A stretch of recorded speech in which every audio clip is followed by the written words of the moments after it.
श्री जगन्नाथाय नमः। गुरुजन मानक नमस्कार। सान पिला मानक शुभाशीष।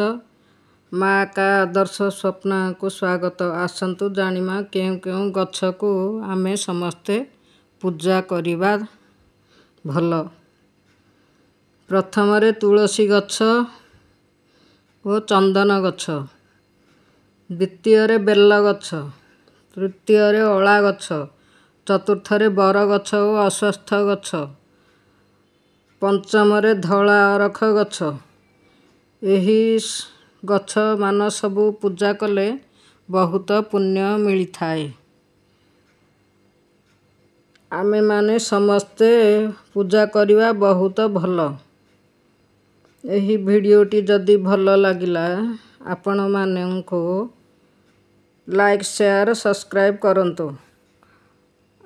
आपण माननको महाप्रभु घंट घोड़ाई भलरे रखि थांतु। जय जगन्नाथ।